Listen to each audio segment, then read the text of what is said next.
Hai semuanya, jadi kami dari kelompok 3 akan menjelaskan tentang kode etik notaris. Sebelum kita akan masuk ke kode etik notaris, lebih baik kita mengerti dulu pengertian notaris. Notaris pada pasal 1 Undang-Undang Nomor 2 Tahun 2014 tentang jabatan notaris menyebutkan bahwa notaris adalah pejabat umum yang berwenang untuk membuat akta autentik dan memiliki kewenangan lainnya sebagaimana dimaksud dalam undang-undang ini atau berdasarkan undang-undang lainnya. Tugas hukum notaris adalah mengkonstantir hubungan hukum antara para pihak dalam bentuk tertulis dan format tertentu, sehingga merupakan satu akta autentik. Ia adalah pembuat dokumen yang kuat dalam suatu proses hukum. Syarat untuk dapat diangkat menjadi notaris diatur dalam pasal 3 Undang-Undang Nomor 2 Tahun 2014 tentang jabatan notaris, yakni harus warga negara Indonesia ya, bertakwa kepada Tuhan Yang Maha Esa, berumur paling sedikit 27 tahun, sehat jasmani dan rohani, berijazah sarjana hukum, dan lulusan S2. Kewajiban notaris yaitu yang pertama memiliki moral, akhlak, serta kepribadian yang baik. Yang kedua, menghormati dan menjunjung tinggi harkat dan martabat jabatan notaris. Yang ketiga, menjaga dan membela kehormatan perkumpulan. Yang keempat, berperilaku jujur, mandiri, tidak berpihak, amanah, seksama, penuh rasa tanggung jawab, berdasarkan peraturan perundang-undangan dan isi sumpah jabatan notaris. Yang kelima, meningkatkan ilmu pengetahuan dan keahlian profesi yang telah dimiliki tidak terbatas pada ilmu pengetahuan, hukum, dan kenotariatan. Yang keenam, mengutamakan pengabdian kepada kepentingan masyarakat dan negara.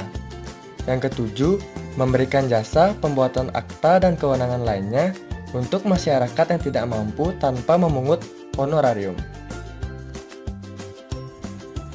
Adapun larangan dari kode etik notaris yaitu yang pertama, mempunyai lebih dari satu kantor, baik kantor cabang ataupun kantor perwakilan. Yang kedua, memasang papan nama dan tulisan yang berbunyi notaris atau kantor notaris. Yang ketiga, melakukan publikasi baik sendiri maupun secara bersama-sama dengan mencantumkan nama dan jabatannya menggunakan sarana media cetak. Yang keempat, bekerja dengan biro jasa atau badan hukum yang pada hakikatnya bertindak sebagai perantara.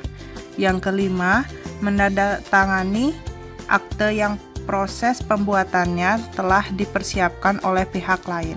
Yang terakhir, mengirim manuta kepada klien untuk ditandatangani.